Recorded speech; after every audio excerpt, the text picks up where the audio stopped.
At goldsilver.com, we have a price match guarantee, free shipping, and global storage options. Get the best-selling book, Guide to Investing in Gold and Silver, for free at goldsilver.com. The next chart is very important. You've got 3 out of the last 20 rate hike cycles did not end in recession. So that means 17 out of 20 did. So run us through this chart. Oh, by the way, I just want to take us off topic for a second and say that, before we had all of this managed central banking, which is also central planning of the economy, interest rates tended to be somewhere between 4 and 10%, maybe 12% in economically uncertain times, but for hundreds of years, there was never interest rates of 2% or 1% or 0.5% or 0. These things didn't exist. And then you look at the era of central banking, and it's like everything went out of control. You've got these, 20% interest rates at the top, and you've got 0 at the bottom. That had never happened before in history, when there wasn't a group of arrogant economists that think they know better than the free market trying to run the market. So that's my comment on it. But tell us about this chart. Well, actually, I think, Mike, if we obviously this time it's different, as they usually say. So if the Fed really hikes 50 basis points at the next 2 meetings, and then I think 25 basis points at every meeting after, we will see a Fed funds rate at 3.6% by the middle of next year. During the press conference of our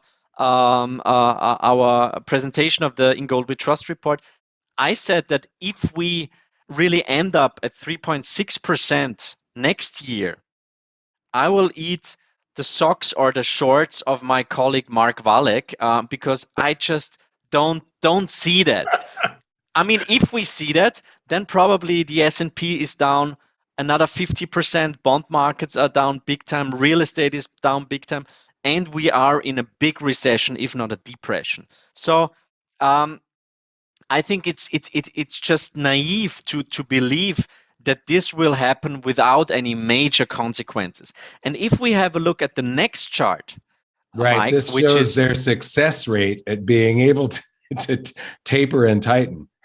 Yeah, that's like the worst success rate, and right. We crunch the numbers, and actually in its 109 years history, the Federal Reserve attempted to reduce its balance sheet exactly 7 times.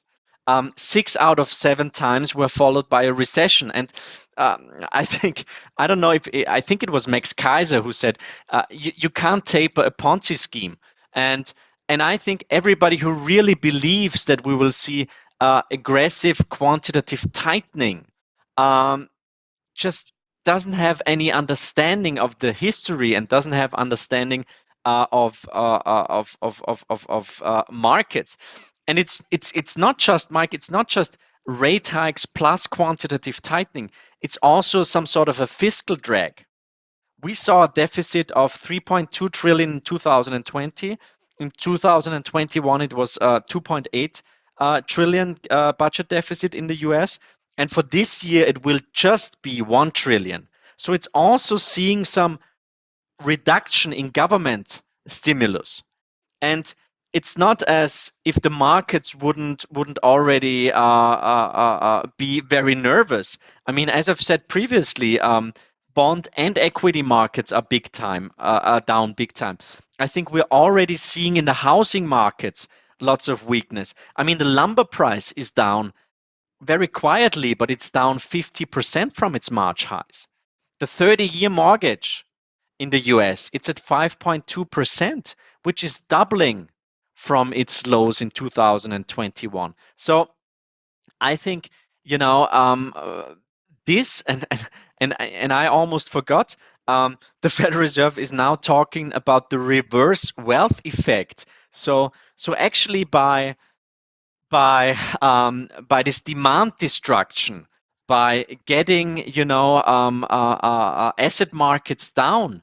And actually, year to date, 28 trillion in global equity and bond prices were destroyed. That's actually it's only paper wealth that is kind of lost, but of course it has an effect on consumption. It has an effect on economic growth, and I think this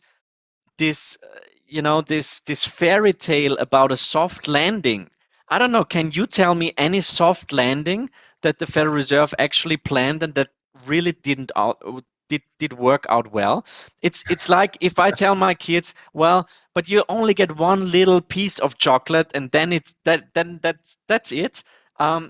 It sounds great in theory, but in practice it just doesn't work out. So I think, actually, and this is like the trap that central banks are in. Now that we are, the first quarter was already down.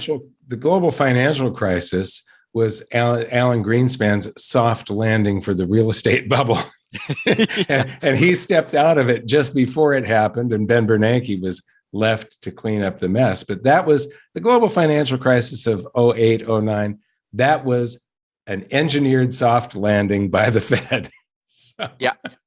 No, I mean, so it's, and the first quarter in the US was already down. The second quarter doesn't look so well. So actually, we might see a recession pretty soon. Actually, the Fed always reversed when the ISM was below 50, and I could see that the ISM goes below 50 in July or in August already. So this is really a tough position that they're in. First of all, you've got this interplay between very high consumer price inflation that is really sticky and doesn't really want to come down.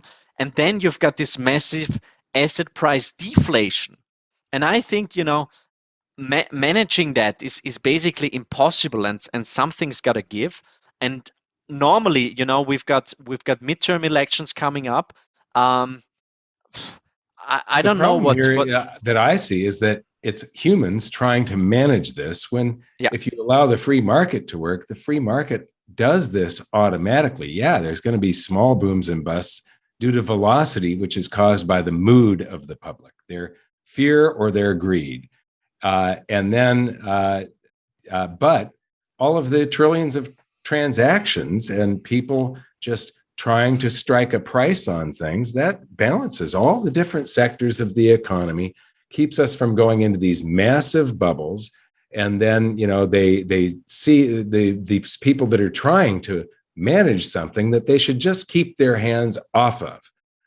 When they try and manage it, they push it into a bubble, and then they see, oh, I caused a bubble. And, the first time I've ever seen a Keynesian admit that they were wrong, Janet Yellen just said, well, we actually didn't see inflation coming. We misjudged this. It was like, oops, I'm sorry.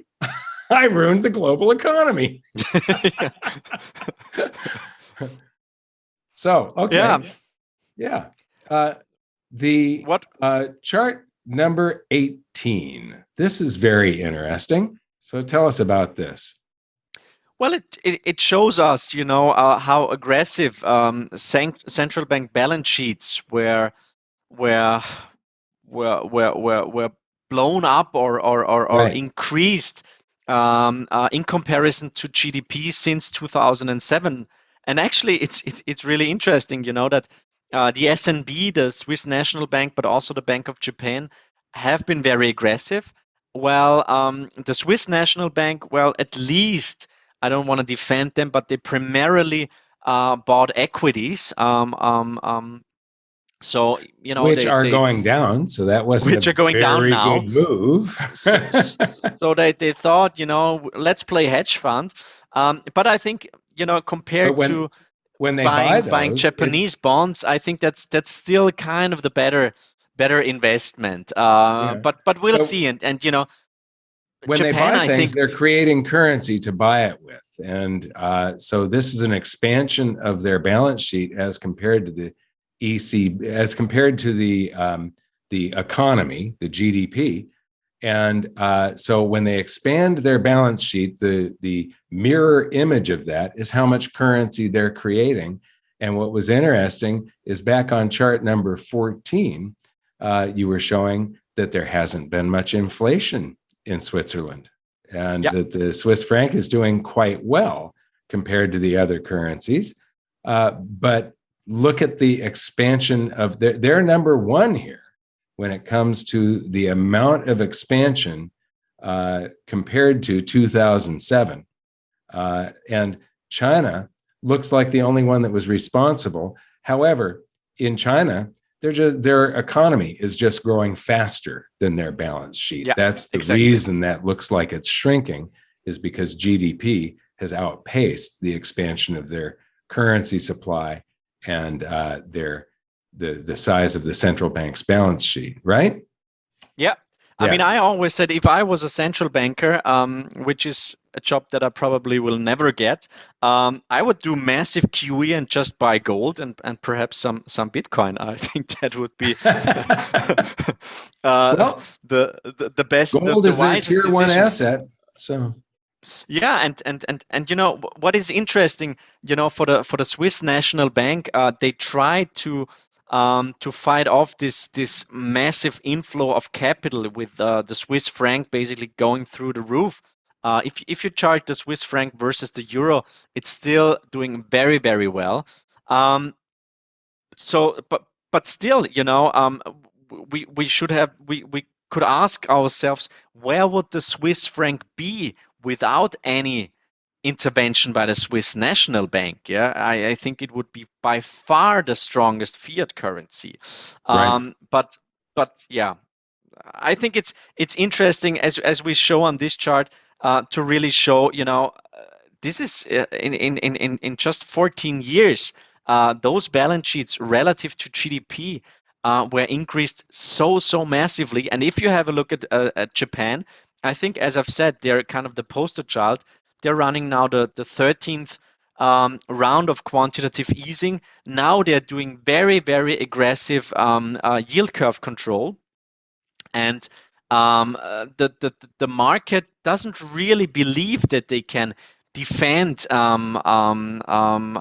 JGBs at, I think, at 0.25%, so that the yield for the 10-year Japanese bonds at 25 basis points. So they have to print and buy those JGBs.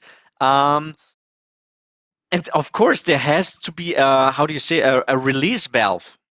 And it is, of course, the purchasing power of the Japanese yen, which is falling off a cliff. And therefore, I think going forward, at some point, we will also see some sort of a yield curve control in the US, and actually in the Eurozone. They're already planning on something like that. So this is going to happen. And therefore, I think it's always important to follow what the Bank of Japan is doing, because they're already a couple of steps ahead. Yeah,